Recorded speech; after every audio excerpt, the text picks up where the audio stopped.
하나님의 말씀은 갈라디아서 4장 21절로부터 30절까지 말씀입니다. 갈라디아서 4장 21절로부터 30절까지 말씀입니다.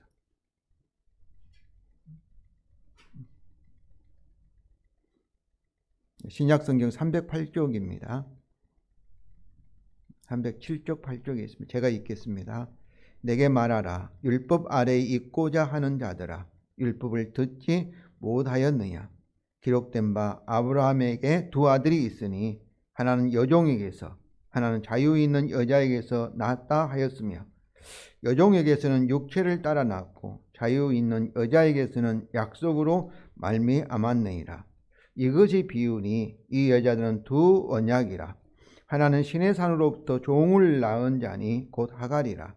이 하갈은 아라비아에 있는 신의 산으로서 지금 있는 예루살렘과 같은 곳이니 그가 그 자녀들과 더불어 종노릇을 하고, 오직 위에 있는 예루살렘은 자유자니 곧 우리 어머니라. 기록된 바 잉태하지 못한 자여 즐거워하라.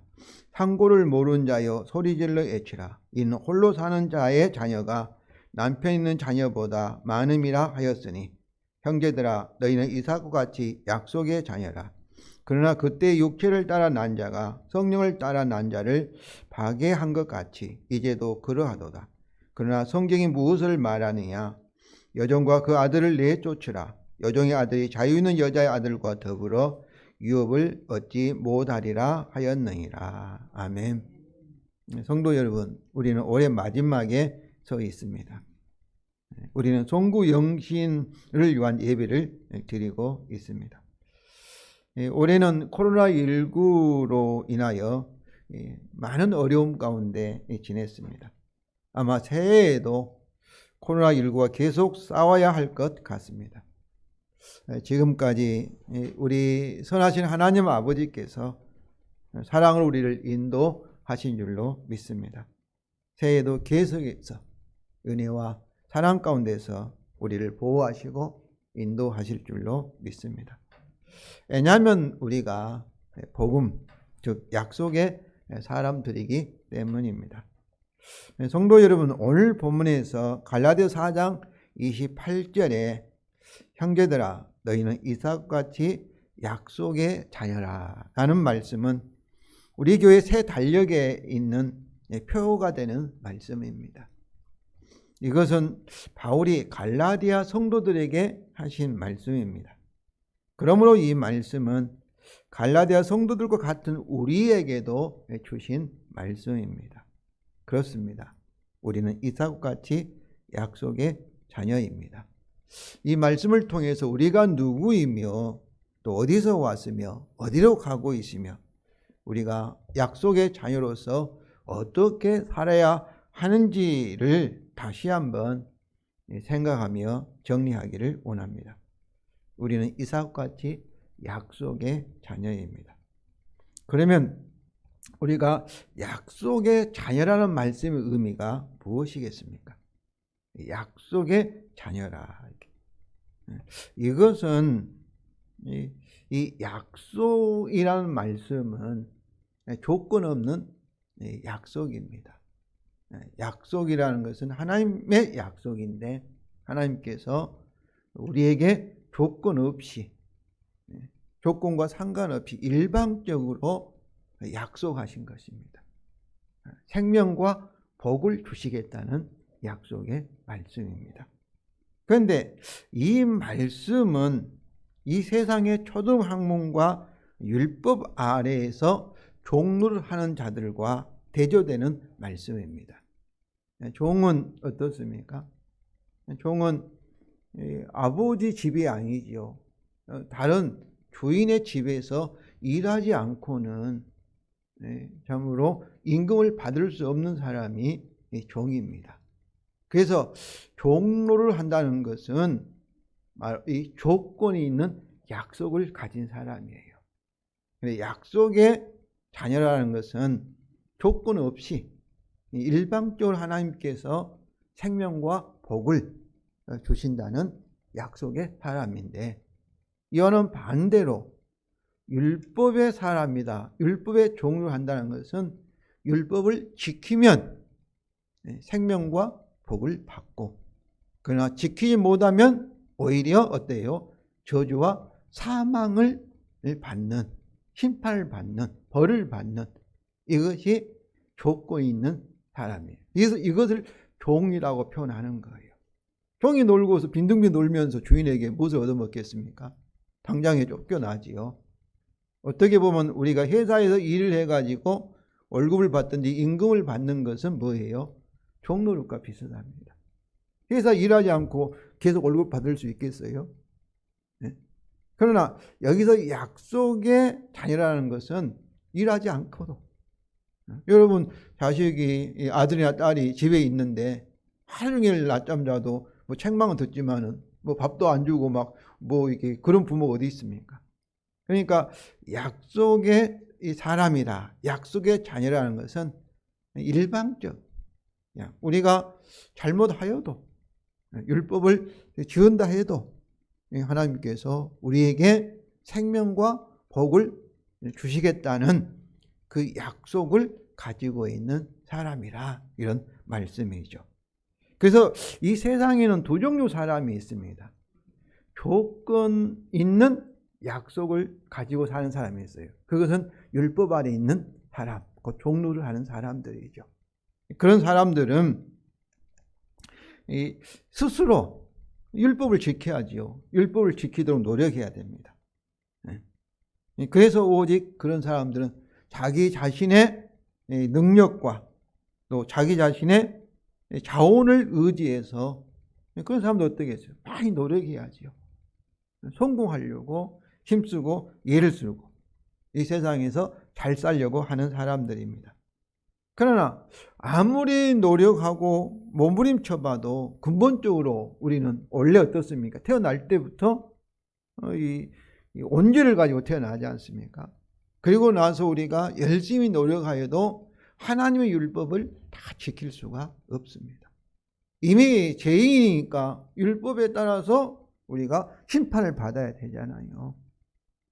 그래서 모든 사람은 다 죄인이기 때문에 하나님으로부터 생명과 복을 받을 수가 없습니다. 그래서 우리 기독교만이 참으로 참 종교라 말하는 것은, 다른 종교, 뭐 불교라든지 유교라든지 무슨 다른 종교는 어떻게 해서요? 이 율법적입니다. 노력을 많이 해야 돼요. 기도를 많이 한다든지 모두 선행을 많이 해야 된다든지, 그러지만은 하나님을 만족을 못 시켜요. 죄인이니까. 그래서 그것은 우리 생각은 막 정성을 들이고 지성이면 감청이다, 뭐 그런 뭐 속담이 있는 것처럼, 그러면 하나님께서 우리를 기뻐하실 것 같아 생각하지만은 그거는 모르고 하시는 말씀이에요. 아무리 노력하여도 하나님으로부터 저주와 사망을, 책망을 심판을 받습니다. 지옥 갈 수밖에 없어요. 그런데 우리는 약속의 아들이니까, 자녀이니까 이 약속이 생명과 복의 약속, 일방적이에요. 일방적인 그 약속입니다. 그래서 이 하나님의 약속에 따라 하나님의 유업이 뭐겠어요? 영생과 복이죠. 를 상속받을 하나님의 아들이라는 의미입니다. 그 갈라디아서 4장 7절입니다. 그럼 내가 이후로는 종이 아니요. 종은 스스로 일해야죠. 율법을 지켜서 인정받아야만이 생명과 복을 받죠. 그러나 이후로는 이 종이 아니요 아들이니, 아들이면 하나님으로 말미암아 유업을 받을 자니라. 유업이라는 것은 하나님의 생명과 복을 받는 거예요. 하나님이 가지고 있는 재산을 상속받는다, 그 말씀이죠. 그런데 여기서 아들이면 하나님으로 말미암아 유업을 받는다는 것은 하나님이 일방적으로 우리에게 약속을 주셨고, 그리고 그 약속을 어때요? 하나님이 지키신다는 거죠. 그래서 하나님께서 우리에게 주신 약속을 믿는 우리에게 그 약속을 하나님이 지키셔서 무엇을 받아요? 우리가, 저와 여러분이 생명과 복이라는 유업을 받는 사람들이 곧 약속의 자녀라, 이런 말씀입니다.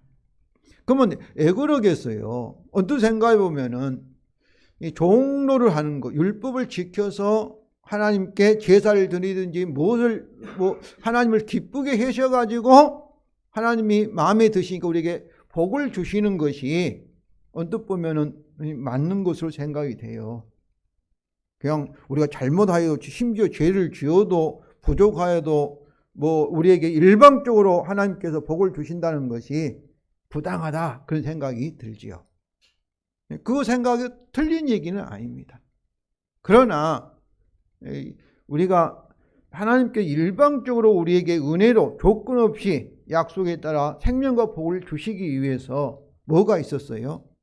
하나님의 아들 이 사람인 예수님이 되시고 마리아에게 성령으로 태어나시고 그리고 우리가 지은 모든 죄값을 대신 십자가에서 짊어지시고 율법 원칙에 따라 다 우리를 대신해서 심판을 받으시고 율법의 요구를 우리 대신 하나님께서 바로 예수님께서 다 이루셨기 때문에 그래서 예수님의 십자가의 죽음의 근거에서 예수를 믿는 저와 여러분에게 이는 하나님께서 일방적으로 조건 없이 약속을 하신 것입니다.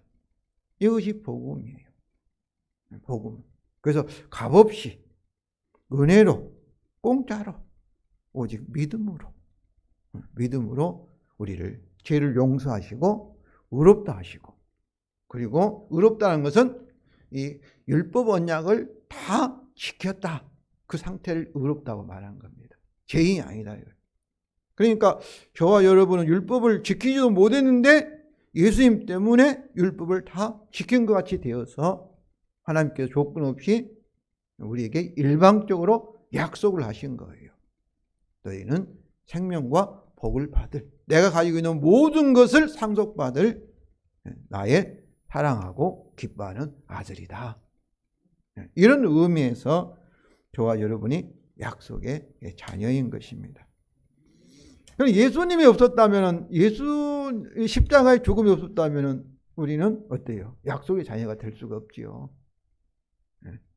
율법에 따라 저주와 사망권 살다가 영원한 사망인 지옥에 들어갈 수밖에 없는 거예요.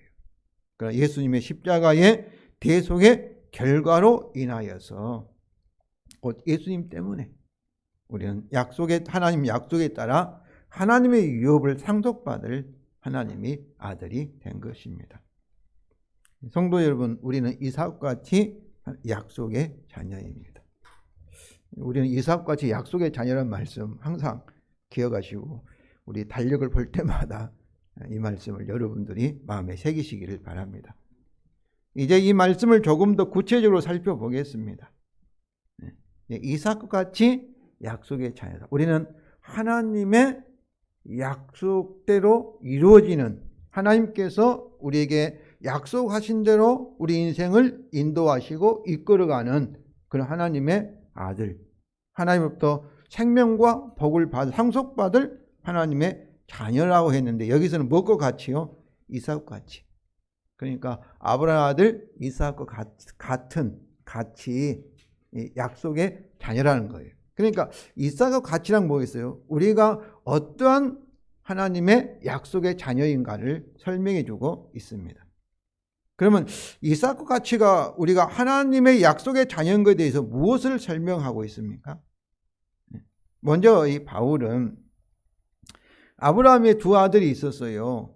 하나는 애굽의 여종인 하갈로부터 태어난 아들이 이스마엘이 있어요. 그 큰아들이죠. 그러니까 첩이죠. 첩 오늘날 말하면. 그러니까 본처가 사라인데 아들을 못 낳으니까 하나님이 약속을 하셨어요. 사라가 65세가 되고 그리고 아브라함이 75세가 되었을 때 하나님께서 약속하시고 아브라함 언약을 맺으시고 무슨 약속을 하셨어요? 네 후손이 하늘에 있는 별처럼 바다에 있는 모래처럼 많아질 것이라 이렇게 약속을 하셨어요. 복을 주시고. 그런데 기다려도 아들이 사라에게 임신한 흔적이 없어요. 그러니까 애굽에서 데려온 여종인 하갈을 통하여서 사라가 그래요. 이 아들을 낳읍시다. 이렇게.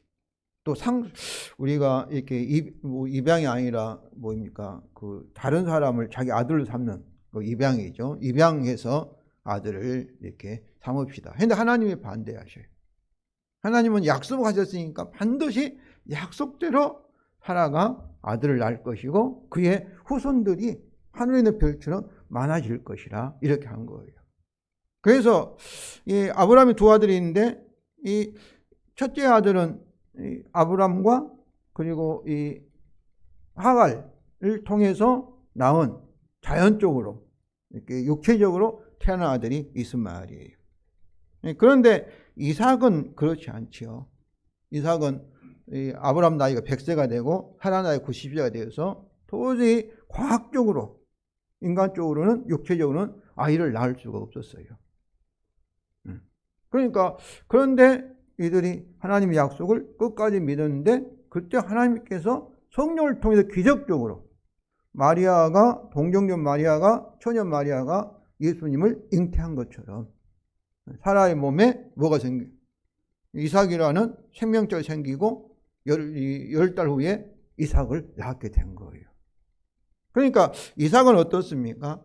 이삭은 약속의 자녀예요. 사라가 낳았지만은 결국 누가 낳은 거예요? 하나님이 사라를 통해서 예수님을 낳은 하나님의 아들인 거예요. 초자연적으로 낳았으니까. 그러니까 이삭은 육체적으로는 뭐 사라나 아브라함에게 태어났다고 볼 수 있지만은 그러나 실제로 보면 누구의 아들이에요? 하나님의 아들이라 약속의 자녀라 이렇게 볼 수가 있는 거죠. 그래서 이 바울은 오늘 21절부터 23절에 이제 아브라함의 두 아들이 있는데 하나는 여종의 태에서 육체적으로 낳고 자연적으로 낳고 이삭은 사라를 통해서 도저히 아들을 낳을 수 없는 자녀를 낳을 수 없는 사라를 통해서 이제 약속에 따라 태어난 이삭이 있다 이렇게 말씀합니다. 바로 이것을 이제 종로를 하는 이제 이 아브라함 언약은 은혜 언약이에요. 일방적인 약속이에요. 아브라함이 죄인인데 우상 숭배자한테 불러가지고 복을 주고 그리고 약속하신 거 일방적인 약속이고 또 하나는 또 언약이 있는데 시내산에서 모세를 통해 맺은 언약은 율법 언약이에요. 이건 조건이 있어요. 순종하면 복받고 불순종하면 율법에 따라 저주와 사망을 받는. 그러니까 아브라함 언약과 율법 언약은 달라요. 하나님께서 세상을 창조하시고 아담과 맺은 언약도 무슨 언약이에요? 율법 언약이에요. 그리고 우리 창조 언약, 뭐 자연 언약인데 거기서도 선악과를 따먹지 않으면 어떠겠어요? 아담이 이 에덴 동산에서 살면서 온 세상을 다스리고 소유하게 되는 또 자녀도 충만하게 되는 그런 언약이기 때문에 율법 언약 또 선악과를 따먹지 않아야 할 행위, 순종해야 되기 때문에 행위 언약 이렇게 우리가 부르고 있어요. 그러니까 성경에 있는 많은 그런 이 계약, 언약이 나오는데 우리가 두 종류로 나눌 수 있어요. 하나는 조건이 있는가. 우리가 지켜야 순종하면 생명과 복을 받는가. 그렇지만은 우리가 불순종하여도 잘못하여도 하나님께 일방적으로 은혜로 믿음으로 값없이 약속을 지키시는 생명과 복을 받는 이런 두 종류의 언약이 있어요. 다윗의 언약도 무슨 언약이에요? 은혜 언약이에요. 사울에게는 율법 언약이 적용되어 있어요. 잘못하니까 왕권을 잃어버렸잖아요. 그런데 다윗은 어떻게 네 후손이 잘못하여도 어떻게 말했어요? 왕권을 뺏지 않고 영원한 나라, 영원한 왕권을 준다고 약속하고 있기 때문에 은혜 언약이에요.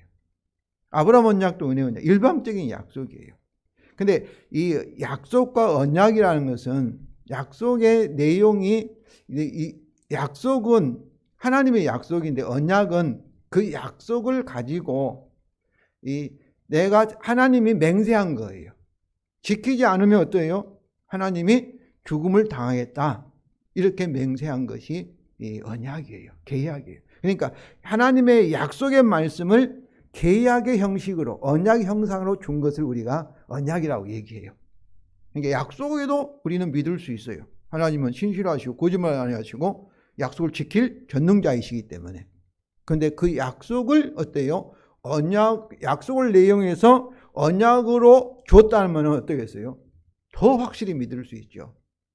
하나님께서 약속을 안 지키셔가지고 언약을 깨뜨려서 죽음을 당하시겠습니까? 그것은 상상할 수 없는 일이잖아요. 성도 여러분, 천지가 흔들리고 아무리 요동친다 할지라도 하나님의 약속은 변함없습니다. 반드시 이루어질 것을 믿으시기 바랍니다. 언약대로 될 수밖에 없어요. 네. 그래서 하나님께 약속을 가지고 언약 형식으로 우리에게 주는 것은 믿으라는 거예요. 믿으면 그대로 지금부터 그 약속이 이루어지는 것을 경험하게 시작하게 된다는 거예요. 그래서 하나님께서 아브라함의 두 아들, 또 태어나는 다르잖아요. 엄마가 다르잖아요. 아버지는 같은데 이 두 아들, 어머니를 가지고 이제 조건이 있는 시내산 언약, 율법 언약과 조건 없는 일방적인 그 약속의 언약인 아브라함 언약의 차이를 이제 비유로 설명합니다. 그것이 24절부터 26절이에요. 이것은 비유니 이제는 두 언약이라. 하나는 시내산으로부터 종을 낳은 자예요. 시내산으로부터는 율법 언약으로 종들을 낳았다는 거예요. 이게 조건 있는 율법을 지키면 생명과 복을 받고 지키지 못하면 사망과 벌을 받는 그런 사람들을 낳았다는 거예요. 그것이 누구예요? 하갈이에요. 하갈. 그러나 하갈은 아라비아에 있는 시내산으로부터 지금 있는 예루살렘과 같은 곳이니, 그러니까 예수님 당시에 유대인들이 예수님을 안 믿었어요. 그들은 모세 율법을 집착해가지고 자기들이 율법을 지켜가지고 하나님부터 인정받으려고 했어요. 지금도 그 교회 다니면서 이렇게 생각하는 사람 많이 있어요.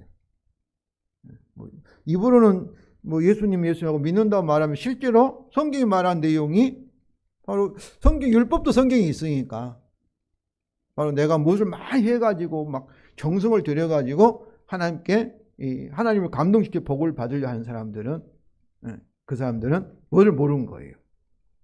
은혜의 복을 몰라요. 십자가의 의미를 모르는 분이세요. 성도 여러분, 이 율법은 성경일 뿐만 아니라 세상의 자연법들이 다 율법이에요. 조건이잖아요. 우리나라의 헌법이라든지 우리나라 법률도 있어요. 우리가 도덕질 하면 어떠겠어요? 잘못하면 벌을 받잖아요. 조건적이에요, 다. 그러니까 잘못 안 하면 경찰이라든지 무서울 거, 검사도 무서울 필요 없지요. 내가 죄가 없는데. 이 세상에는 율법적이에요. 다 자연법이 다 창조 언약에서부터 출발한 줄로 생각합니다. 그런데 오직 위에 있는 예루살렘은 자유자니 곧 우리 어머니라. 이건 뭐겠어요? 위에 있는 예루살렘은 위에 있다는 건 보이지 않는 하나님 나라, 천국을 가리키죠. 자유자니 곧 우리 어머니라. 자유자 사라는 아브라함 언약에 따라 자유자 사라는 위에 있는 예루살렘과 아브라함 언약으로 약속으로 말미암은 이삭과 같이 자유자인 우리를 이렇게 상징합니다. 그러나 사라는 시내산의 율법 언약으로부터 종을 낳은 자인 하갈은 율법의 종료란 지금 있는 예루살렘과 자녀들, 그 유대인들, 그리고 믿지 않는 이방인들을 상징하는 거예요. 두 종류 사람을 말하는 거죠. 여기서 그 사라는 누구의 어머니예요? 우리의 어머니인 거예요. 왜냐하면 약속으로 이삭같이 태어났으니까 곧 뭐예요? 아브라함 언약에 따라, 하나님의 약속에 따라 태어난 사람이 저와 여러분이다, 그런 말씀이죠. 여기서 자유라는 건 뭐겠어요? 자유는 율법 언약에 따라 정죄로부터 자유예요. 죄인에게는 율법에 따라 이 정죄, 저주와 사망이라는 심판이 있는데, 이제 사라로부터 난 이삭은 그런 심판을 받을 필요가 없다는 거예요. 자유한 거예요. 성도 여러분, 저와 여러분 자유한 줄로 믿습니다. 저주와 사망이 없어요. 우리에게는 저주와 사망이 없이 자유한 거예요. 그러니까 마귀로부터 우리가 자유하고 죄로부터 자유하고 하나님의 심판이 없어요. 그래서 로마서 8장 1절 그러지 않습니까? 누구든지 그리스도 예수 안에 있는 자에게는 뭐가 없다고요? 결코 정죄가 없다는 거예요. 그 말은 어떤 말씀이에요? 율법 언약으로부터 자유하다는 거예요. 율법으로부터 자유예요. 우리가 죄를 지어도 율법으로부터 심판받지 않아요. 왜 그러겠습니까? 예수님 때문에 그렇습니다. 예수님께서 우리를 대신해서 율법 언약에 따라 우리가 태어나서 가진 온 죄, 지금까지 지은 죄, 저 목사지만 앞으로도 죄를 지을 거예요. 짓지 않기를 원해요. 그러면 죄를 지을 수밖에 없어요. 우리 사람은. 우리의 모든 죄를 십자가에서 다 짊어지시고 율법 언약에 따라 저와 여러분을 대신해서 대표해서 심판을 받으신 줄로 믿습니다. 그렇기 때문에 율법으로부터 자유한 거예요. 정죄가 없어요. 저주와 사망으로부터 우리가 완전히 해방된 줄로 믿습니다. 그래서 우리가 약속의 자녀라는 것은 뭐겠어요? 하나님으로부터 생명과 복만을 받을 수밖에 없는 사람들이 저와 여러분이라는 거예요. 성도 여러분, 참으로 그러므로 약속대로 하나님의 언약대로 될 것을 믿으시기 바랍니다. 자, 우리는 이삭과 같이 약속의 자녀입니다. 이것은 우리가 이삭과 같이 하나님의 약속에 따라 성령으로 태어났다는 것을 의미합니다. 이삭은 아브라함과 하갈 사이에 자연적인 육체적인 관계에 태어난 이스마엘과 달리 하나님의 약속으로 말미암아 태어났습니다. 아기를 낳을 수 없는 아브라함이 100세가 되고 사라가 90세가 되어서 경수가 끊어진 사라에게서 하나님께서 25년 전에 했던 그 약속대로 하나님께서 약속을 지키셔서 사라가 임신을 하게 되고 아들을 낳게 하신 거예요. 이것을 29절에 이삭을 가리켜 성령에 따라 난 자라고 말합니다.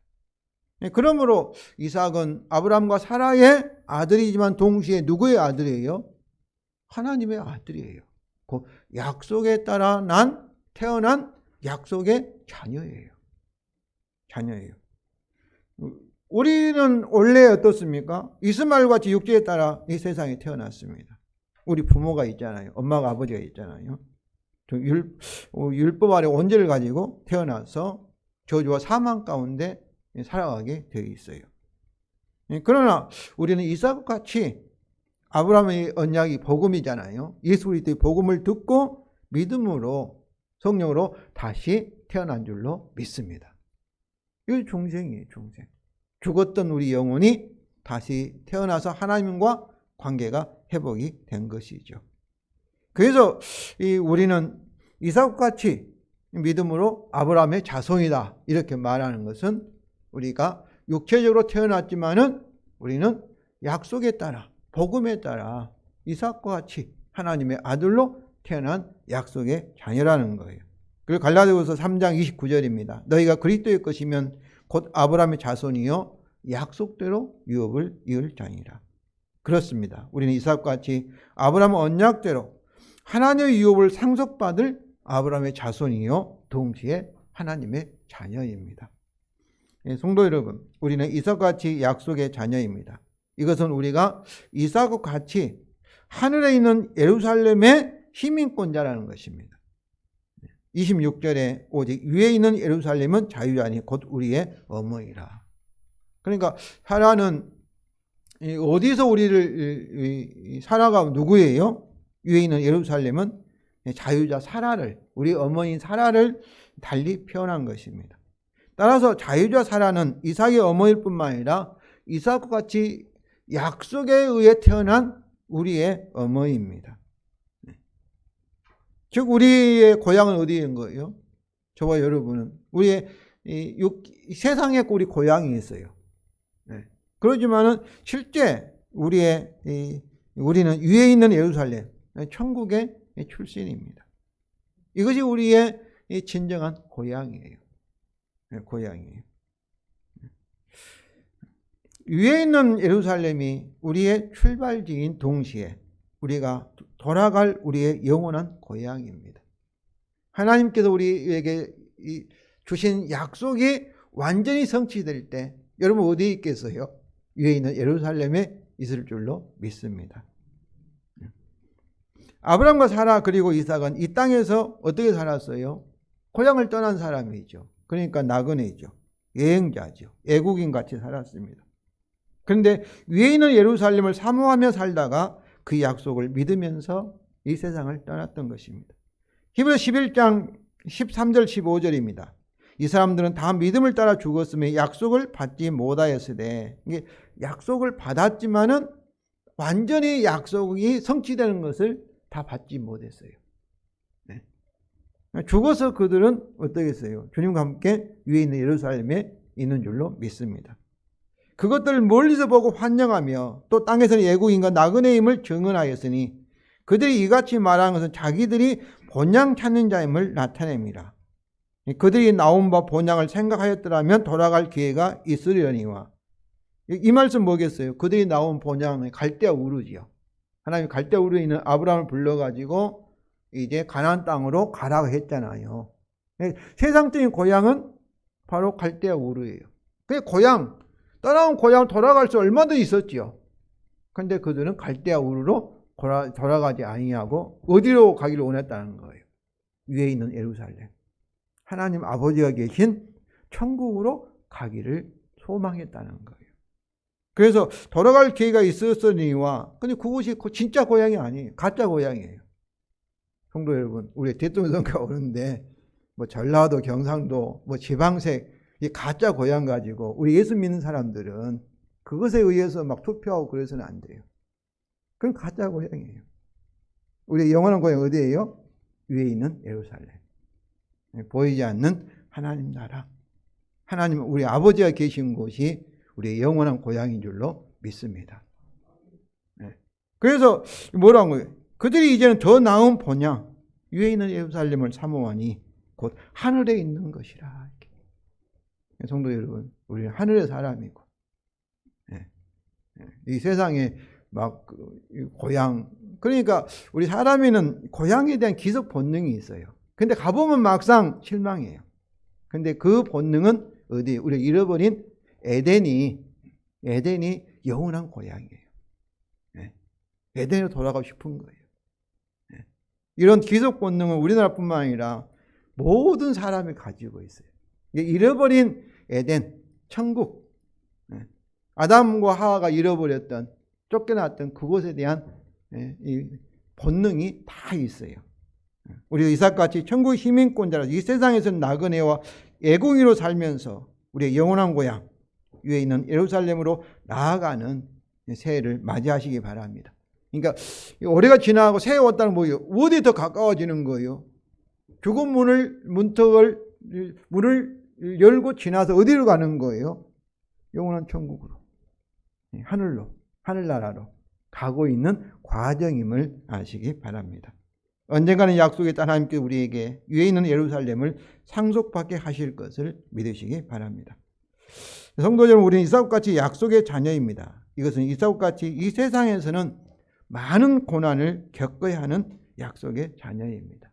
29절입니다. 그러나 그때 육체에 따라 난 자가 성령을 따라 난 자를 파괴한 것 같이 이제도 그러하도다. 그러니까 이건 뭐를 말하는 거예요? 이스마엘이 이삭을 희롱한 사건을 말한 것입니다. 창세기 21장에.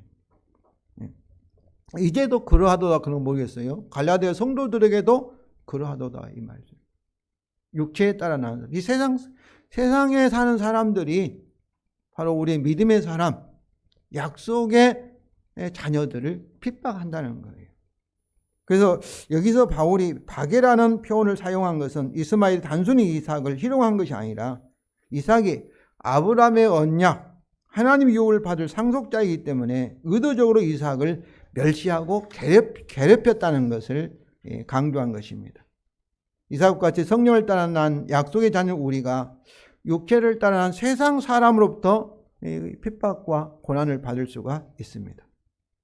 우리를 핍박한다는 뭐겠어요? 세상 사람들이 우리를 핍박할 수 있는 위치에 있다는 것은 그들이 이 세상에서 우리보다 사회적 신분이나 경제적으로 더 권세와 더 부를 가졌다는 것이죠.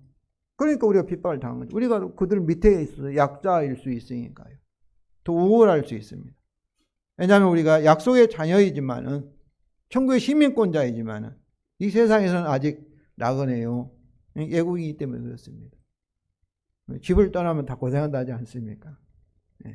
우리가 유해인은 예루살렘 천국에 가기까지는 이 세상에서 우리가 어려움을 당할 수가 있습니다. 그렇습니다. 우리는 이 세상에서 가난하고 애통할 수가 있습니다. 27절이죠. 기록된 바 잉태하지 못한 자여 즐거워하라. 상고를 모른 자여 소리 질러 외치라. 이는 홀로 사는 자의 자녀가 남편 있는 자의 자녀보다 많음이라 하였으니. 이것은 바울이 바벨론 포로 생활하는 이스라엘에게 주신 이사야서 54장 1절을 인용한 것입니다. 여기서 잉태하지 못한 자, 상고를 모른 자, 홀로 사는 자는 약속의 백성이지만은 바벨론에서 현재 이방인의 노예 생활하는 이스라엘의 비참함을 상징적으로 표현한 것입니다.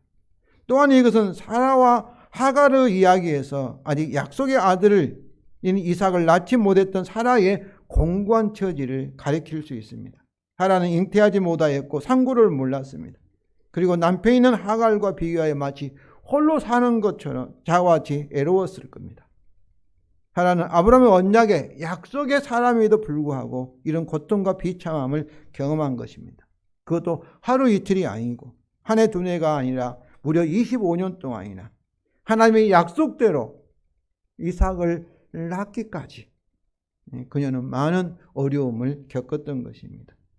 우리도 하나님의 약속의 자녀이지만은 우리의 약속이 완성되기까지는 이 세상에서 가난이나 질병이나 환난 등등 우리 육체적인 죽음도 피한 사람 없잖아요. 여러 가지 시험을 당할 수가 있습니다. 현재도 코로나19로 인하여 어려움을 경험하고 있습니다. 이때 이상히 여기거나 불평하지 마시고 온전히 기쁘시게 여기시기 바랍니다. 왜냐하면 우리가 약속의 사람이니까 하나님께서 약속을 지켜가는 과정으로 생각해야지 왜 하나님 이렇게 하시냐, 생명과 복이 아니라 왜 이렇게 하시냐 하면 뭐겠어요? 그 약속을 믿지 못하는 것이죠. 하나님이 약속에 따라 생명과 복을 주시는데 믿지 못하면 어떠겠어요? 불평과 원망할 수 있는 것이죠. 우리에게 하나님의 약속이 온전히 이루어지기 위해서는 뭐가 필요해요? 고난도, 고통도 받아야 하기 때문에 그렇습니다. 왜냐하면 약속이 이루어지기 위해서는 그 약속에 합당한 뭐가 필요해요? 믿음이 필요합니다. 믿음. 그런데 이 믿음은 우리의 고난을 통해서, 환난을 통해서, 어려움을 통해서 믿음이, 왜냐하면 믿는다는 것은 자신을 믿지 않고 누구를 믿는 거예요? 자기 행위를 믿지 않고 누구를 믿는 거예요? 하나님을 믿는 거예요. 그래서 이 고난은 자기를 믿지 못하도록, 포기하도록, 자기를 부인하도록 도와주는 것이 고통이에요. 안 돼요, 해보니까. 그래서 포기하고 항복하는 것. 하나님만 믿겠습니다 할 때 진정 우리가 믿을 수가 있는 것이죠. 그래서 로마서 8장 17절입니다. 자녀이면 또한 상속자 곧 하나님의 상속자의 그리스도 함께한 상속자니 우리가 그와 함께 영광을 받기 위하여 무엇도 받아야 할 것이나 고난도 함께 받아야 할 것입니다. 그럼 여러 가지 시험을 이상하게 여기지 마시고 하나님의 약속의 근거에 믿음의 기도를 하시며 소망 중에 약속의 성취 하나님의 영광을 바라보며 즐거워하시기 바랍니다. 야고보서 1장 2절에는 우리가 여러 가지 시험을 당하거든 어떠라고 했어요? 온전히 기쁘게 여기라는 거예요. 온전히 기쁘게 여기라는 것은 정말로 막 기뻐서 춤을 추라 그 얘기예요. 왜냐하면 이걸 통해서 하나님은 우리 믿음을 강화시키고 있다. 그래서 하나님의 약속이 속히 이루어지도록 하기 때문에 그렇습니다. 우리는 이삭같이 약속의 자녀입니다. 이것은 우리가 이삭같이 하나님의 약속을 뭐로? 오직 믿음으로 살아가는 하나님의 자녀라는 것입니다. 우리는 육체적인 세상 사람들과 다르게 우리 자신의 능력과 자원을 믿으며 사는 것이 아니라 오직 하나님의 약속을 믿음으로 사는 사람들입니다. 이삭은 아브라함처럼 사라처럼 믿음의 사람이었습니다. 아브라함이 자신을 죽여서 제사를 드리려고 할 때 어떻습니까? 이상했죠. 양이 없으니까. 그때도 이해할 수 없었지만은 그는 믿어 순종했습니다. 우리가 부모에게 무조건 순종한 거 아니에요. 그러나 아브라함이 그렇게 한 것은 하나님의 말씀을 대신해서 그러기 때문에 그렇습니다. 오늘날도 목사의 말이 무조건 순종해서는 안 되죠. 그러나 목사의 말이 하나님의 말씀을 증거하면 목사의 순종하는 것이 누구에 순종하는 거예요? 하나님께 순종하는 것이죠. 그러니까 하나님의 약속을 믿은 거예요. 우리가 우리 창세기 26장을 보면 이삭이 어떻게 하나님의 약속을 믿은 것도 나오는데 믿음으로 에서와 또 야곱에게 그 장래에 대해서 예언을 한 것입니다. 예언에. 오늘날도 마찬가지예요, 성도 여러분. 우리도 믿음으로 하나님의 약속을 우리가 예언하면 그게 뭐겠어요? 그것이 예언자예요. 예언한 거예요. 믿음으로. 내년을 보면서 우리 여러분이 뭐였어요? 나는 하나님께서 내게 생명과 약속하신 생명과 복을 주실 줄로 믿습니다.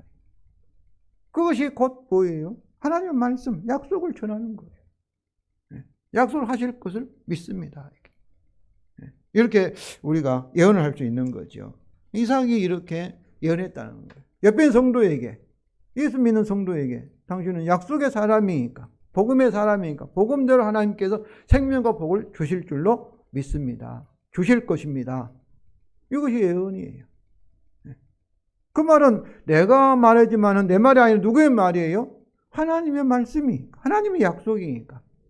하나님의 약속을 근거해서 우리가 옆에 있는 성도들에게, 우리 자녀에게 예언을 선포할 수가 있는 것입니다. 우리가 약속을 믿으며 산다는 것은 뭘 반대예요? 믿음의 반대는 불신이 아니에요. 불신이 아니라 행위로 사는 거예요. 이 세상에 믿음이 없는 사람은 없어요. 여기서 믿음을 산다는 하나님을 믿고 하나님의 약속을 믿는 거지. 세상의 불신자도 다 자기를 믿고 살아요. 믿음 없는 사람은 없어요. 다 하나님 대신 다른 걸 믿으면 우상 숭배자죠. 자기를 믿든지 돈을 믿든지 뭐 다른 사람을 믿든지 뭐 다른 뭐 돌을 믿든지 부처를 믿든지 이거 다 믿음의 사람이에요. 그래서 성경에서 말하는 믿음의 반대는 뭐예요? 불신이 아니라 뭐예요? 안 믿는 것이 아니라 자기 행위가 믿음의 반대예요. 그러므로 하나님, 즉 하나님의 약속을 믿는다는 것은 자기를 믿지 않는, 자기를 부인하는 것입니다. 자기를, 고난이, 환난이, 여러 가지 시험이 우리를 자기를 부인하는데 도와주는 거예요. 이는 우리가 스스로 살 수 없고 오직 창조주신 하나님을 의존해서, 즉 믿음으로 살아야 하는 하나님의 피조물이기 때문에 그렇습니다. 우리가 마태복음 18장에 천국에 가기 위해서 어땠다는 거예요? 어린 아이가, 젖 먹는 아이가 같이 대지면 천국에 가지 못한다는. 그건 무슨 말이에요? 어린아이가 스스로 살지 못하고 전적으로 엄마를 의지해서 엄마를 믿음으로 사는 것처럼 우리도 하나님을 의지해서 살 수밖에 없는 그런 피조물이라는 거예요. 피조물이라는 거예요. 스스로 사는 것은 우리가 하나님 노릇하는 우상 숭배이고 교만입니다. 피조물이 아니다는 거예요. 난 스스로 살 수 있다는 거죠. 이 마이크가 스스로 자기 막 소리를 내면 그거는 고장난 거지요. 그렇지 않습니까? 그래서 하나님은 항상 우리에게 무엇을 요구해요? 믿음을 요구하십니다. 믿음. 믿음은 말로만 믿는 것이 아니라 믿음은 행동하게 돼 있어요. 사람은 믿는 대로 행하는 겁니다. 갈라디아서 3장 9절입니다. 그러면 믿음으로 말미암은 자는 믿음이 있는 아브라함과 함께 복을 받느니라. 이 하나님께서 아브라함과 사라에게 25년을 기다리고 그들이 100세가 될 때까지 스스로 젊을 때 하면 그랬을 거예요. 약속을 낳은 것이 아니라 우리가 낳아서 낳은 거 아닌가 이렇게 의심되지 않았겠어요? 도저히 우리가 낳을 수 없는 상태에서, 그런데 그때도 이들이 믿었어요. 끝까지 믿었을 때 하나님께서 기적을, 약속대로 기적을 베푸신 거죠. 그렇습니다. 이 복음은 모든 믿는 자의 구원을 주시는 하나님의 능력이 됩니다. 지금도 약속을 믿으면 하나님께서 능력을 나타내실 줄로 믿습니다. 우리는 약속의 자녀로서 하나님의 약속으로 믿음에 반응하면 반드시 약속대로 됩니다. 그러나 약속의 믿음과 결부하지 못하면 구약시대의 광야에서 이스라엘처럼 우리에게 유익하지 못할 것입니다. 약속의 자녀 우리에게 오직 필요한 것은 하나님의 약속에 대한 우리의 믿음입니다. 성도 여러분, 이제 있으면 새해가 다가오고 있습니다. 이삭같이 약속의 자녀로 믿음과 소망으로 새해를 맞이하시기를 바랍니다. 새해에도 하나님의 약속에 따라 여러분과 가정에 하나님의 은혜와 축복이 충만하시기를 기원합니다.